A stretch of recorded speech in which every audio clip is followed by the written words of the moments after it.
What's going on, guys? It's Greg here, aka NYPrepper. It is Tuesday, June 16th, 2026, and I have some breaking news to share with you guys. Right now it is 16:40 Eastern Time here in the United States, and we have some major breaking news coming in from the Middle East. I wanted to update you guys on the situation with Iran and the possible peace deal.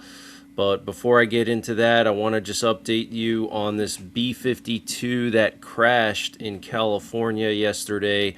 So here we have some new video footage, and you can see this massive plume of smoke coming up from the ground, and it doesn't look like anybody survived that was on board that B-52. Now, the B-52s are considered strategic bombers. They're used for various purposes.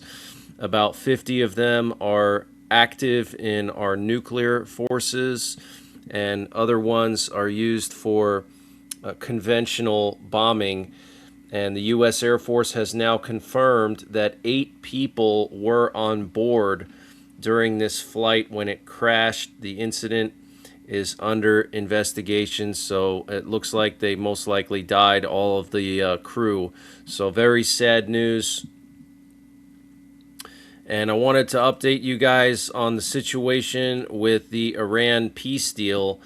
So the Memorandum of Understanding, as it's being called, establishes a 60-day ceasefire and negotiation period during which Iran agrees to keep its nuclear program at its current status and reiterates that it will not seek a nuclear weapon. Both sides will negotiate the future of Iran's enriched uranium stockpile and any future enrichment activities as part of a final nuclear agreement.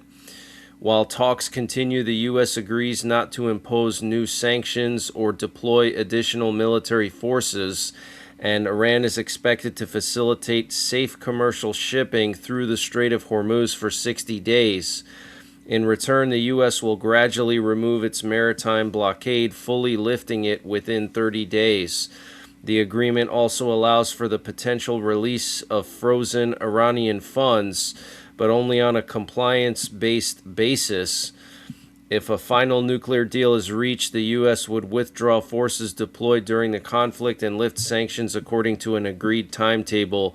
The final agreement is also expected to include a framework for a $300 billion fund aimed at Iran's reconstruction and economic development. So we're going to give Iran basically $300 billion, guys.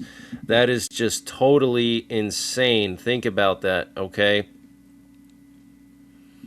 And we're hearing numerous sources now reporting that there will be a $300 billion fund established for Iran. Okay, that is totally insane. We won't even give Ukraine $1 billion, but we're going to give Iran $300 billion. That is totally nuts. The Trump administration is prepared to support a $300 billion private investment fund for Iran if Tehran agrees to a broader settlement that ends the conflict and advances a nuclear agreement. So with this Memorandum of Understanding peace deal, there's going to be a 60-day timeline for them to iron out the details, okay? So this is not the end. This would be basically the beginning of negotiations for a final peace deal, okay? But what's concerning is that there's no mechanisms for enforcement of, Iran promises not to enrich uranium further, or they promise not to make nuclear weapons. Well, how are we going to inspect? What are the detailed mechanisms to inspect and make sure that they're complying with that, okay? Or are we just taking them at their word? And right now, we currently have a U.S. nuclear war command and control plane off the coast of New Jersey. And these planes are responsible for communicating with our submerged nuclear-armed submarines. And it's looping right over the Hudson Canyon off the coast of New Jersey and Long Island.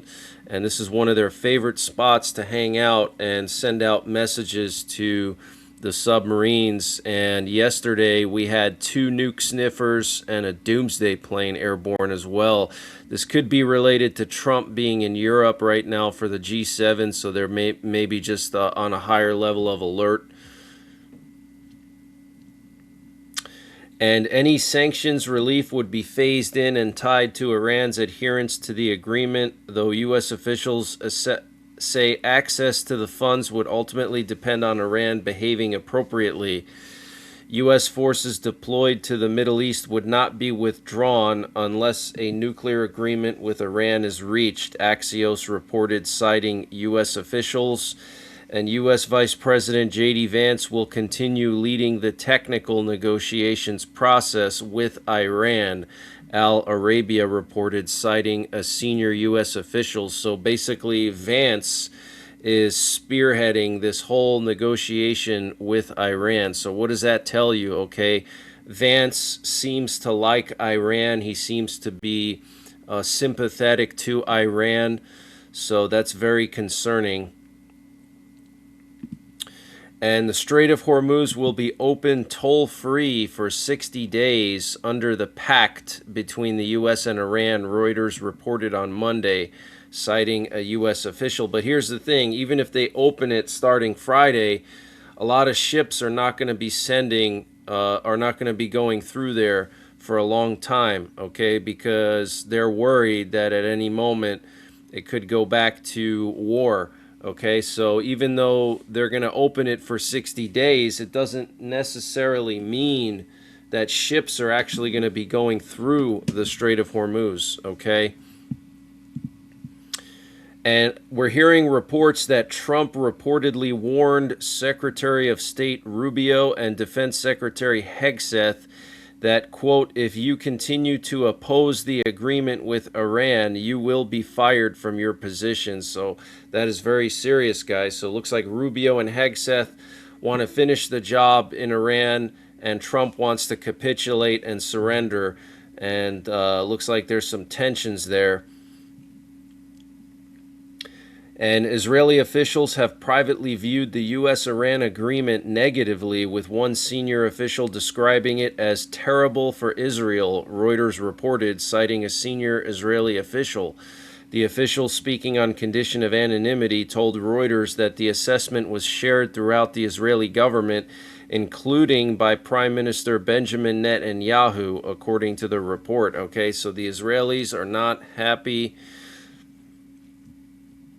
And ship owners will avoid resuming transit through the Strait of Hormuz for weeks until they are confident the U.S.-Iran agreement has changed conditions on the water, the Financial Times reported on Tuesday, citing the head of the world's biggest tanker operator, Jotaro Tamura, chief executive of Mitsui O.S.K. Lines, said many operators would wait before restarting crossings despite the agreement to reopen the strait. What will have to come in place is not just a simple agreement between the relevant countries, but it has to be material and translated into the real situations in the Strait of Hormuz so that shipping lines can make themselves comfortable to go through, he said. Okay, so even if the deal gets signed Friday in person, it doesn't mean that ships are going to be going through, okay? And Israeli Prime Minister Benjamin Netanyahu said on Monday that any agreement between Washington and Tehran would not restrict Israel's ability to act against Iran, even as he acknowledged he had not yet seen the details of the reported U.S.-Iran deal.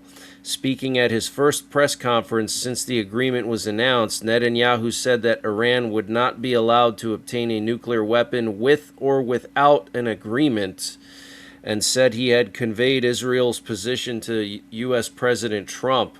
Wow, okay, so Netanyahu making it clear, we are not part of this agreement, okay? It's between you and Iran, but we can act however we want. We're a sovereign country. And multiple sources are indicating that Iran wants $300 billion as part of the deal. Josh Block, chief executive of the Israel Project, published what he said was the text of the U.S.-Iran Memorandum of Understanding on Monday on X, which includes a proposed $300 billion reconstruction and economic development plan for Iran, sanctions relief measures, and a commitment by Tehran not to pursue nuclear weapons.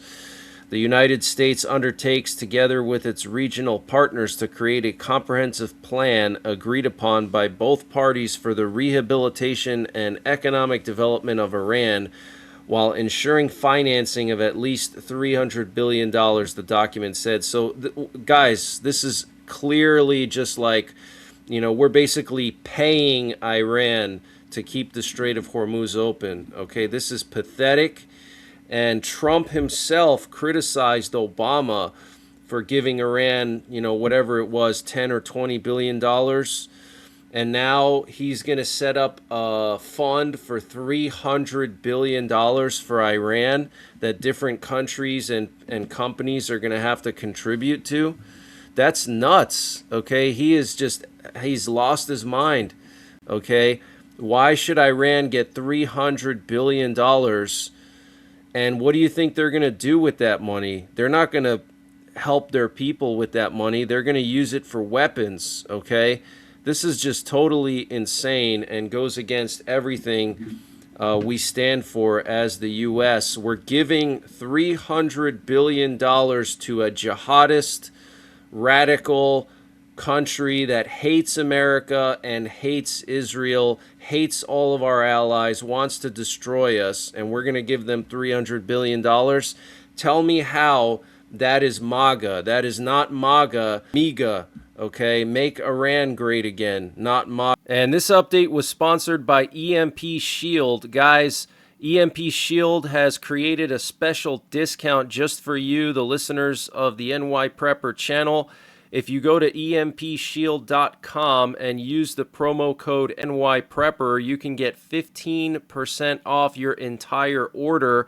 And why do you need an EMP Shield? Well, this is a special device to protect your vehicle, your RV, your solar generators, your radios from an electromagnetic pulse, which could be caused by a solar flare or potentially a rogue country like North Korea detonating an electromagnetic pulse weapon over the United States that's mounted onto a satellite.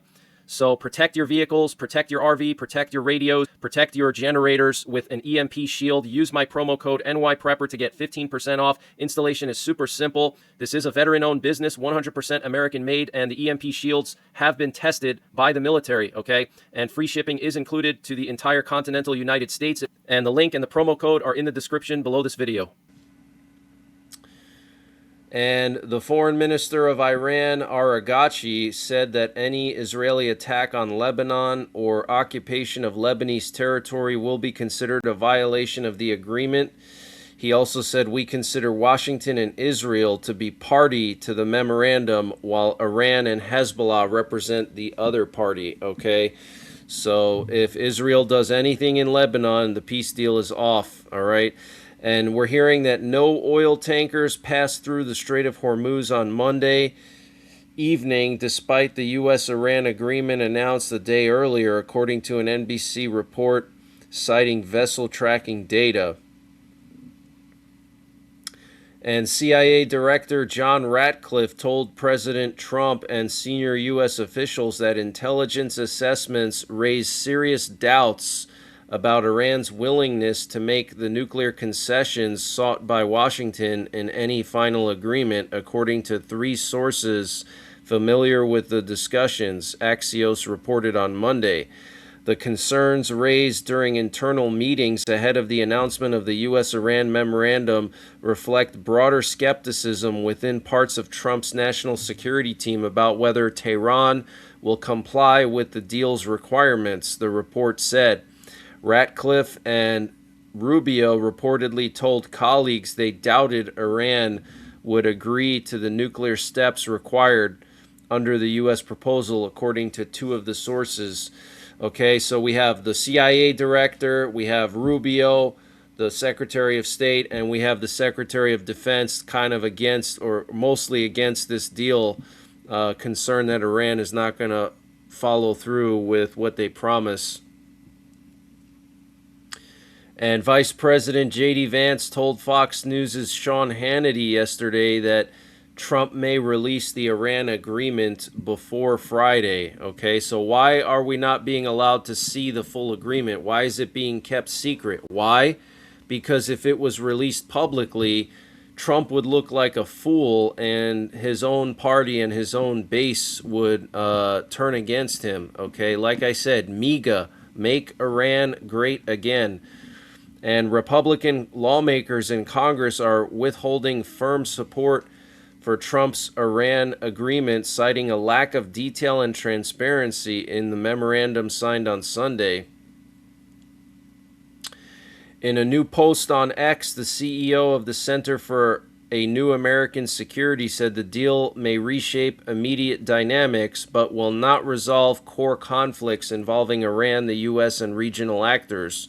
There will not be a new era of peace and moderation in the Middle East in which Iran gives up revolutionary ideology in exchange for economic incentives and good ties with Iran. The hardline regime, one bent on pushing the U.S. from the region and harming Israel, is here to stay, okay? And conservative commentator Mark Levin said on Monday that Iran's leadership would remain hostile to the U.S. regardless of any agreement with Washington, adding that Tehran's behavior would not change under a negotiated settlement. Nothing we do in terms of a deal will change the behavior of this enemy, Levin wrote on X. If you don't believe that, you do not know what you are dealing with.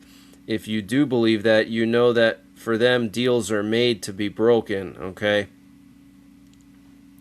And Netanyahu and the IDF wanted to launch a much larger ground operation in Gaza, but the Trump administration blocked it, saying it did not want a new conflict while focused on bigger priorities. Instead, Israel is reportedly pursuing a gradual, low-profile expansion of its occupation inside Gaza beyond the Yellow Line. So really, Trump is no different than Biden, okay? He's blocking Israel from attacking Hezbollah in Lebanon now. He's blocked Israel from expanding operations in Gaza. You know, he doesn't want to finish the job with Iran. He's no different than Biden, really. And China has officially surpassed Russia to become the world's second most powerful air force, trailing only the U.S. with an estimated 2,325 combat aircraft across 110 to 130 fighter squadrons. The PLA Air Force now fields the largest and most modern fighter fleet outside the U.S., so very concerning. And Russia is starting to build massive military infrastructure near the Baltic countries and Finland. Intelligence reports suggest up to 115,000 additional troops will be deployed in the near future, with bases being expanded near Norway, Finland, and Poland. So Russia is preparing for war with NATO, okay? It's only a matter of time. And speaking of Russia, last night there was a massive attack on Moscow area in Russia, the capital of Russia. The Ukrainians hit some oil refineries right in Moscow, and you can see them burning here. So Ukraine is continuing to strike Russia's energy infrastructure. And on Sunday night, June 14th, at approximately 10:25 Central Time, that's PM, a spectacular, vivid green fireball meteor streaked across the sky, prompting hundreds of eyewitness reports from at least 15 states. According to data analyzed from the American Meteor Society and satellite imagery, the cosmic event was incredibly powerful. The meteoroid first became visible 53 miles above Clementsville, Kentucky, hurtling through the upper atmosphere at 51,000 miles per hour. It traveled roughly 30 miles southwest before violently disintegrating 30 miles above the small town of Exie, Kentucky. The fragmentation unleashed an energy equivalent to 10 tons of TNT, generating a heavy atmospheric pressure wave. This wave caused a sonic boom and rumbling noises that startled residents directly below its path. NASA indicates the object was a natural meteoroid measuring roughly 20 inches in diameter and weighing close to 400 pounds. So a massive boulder meteor flying through the sky over Kentucky. But that's the latest breaking news that I have. I might be back later on tonight with another update. And until the next time, make sure you follow me on Patreon. Support my channel, please. Check out my sponsors. Consider a donation to my PayPal. Follow my X account. And also, you can download my free app from the Google Play Store. It allows me to send out notifications directly to your phone. You can set color-coded alerts on your phone so you get notified depending on what levels you want to get notified for. But we have, like, green, yellow, red, black. And red and black are like the most serious alerts. Green and yellow are like, just basic stuff, nothing crazy. So you can set the alerts on your phone so you get alerted based on what color code the alerts are. But that's the latest breaking news that I have. Take care, God bless, and don't forget the 3 Ps. Prepare, practice, and persevere. And before I continue with the breaking news, I wanted to mention the sponsor for this update, which is Matt Hat Jerky. Guys, if you're a beef jerky lover like myself, you got to try Matt Hat Jerky. This is the best beef jerky I've ever had. I personally met the owner of this company at SHOT Show, and he's actually local to Pennsylvania. This company has an interesting story behind it. He founded this company when he was 11 years old. Yeah, that's right, 11 years old. He's now 19, and he makes gourmet beef jerky, the best jerky I've ever had. He's got over a dozen different flavors, and it's all sourced with U.S. beef, so no foreign beef, no nitrates, and no MSG. So it's all natural American beef jerky. And if you use my promo code NYPrepper, you can get 15% off your entire order. And you got to go to matthatjerky.com, and I'm going to leave a link in the description down below. That's matthatjerky.com, one word, matthatjerky.com. Use my promo code NYPrepper to get 15% off your entire order, and the link and the promo code are in the description down below.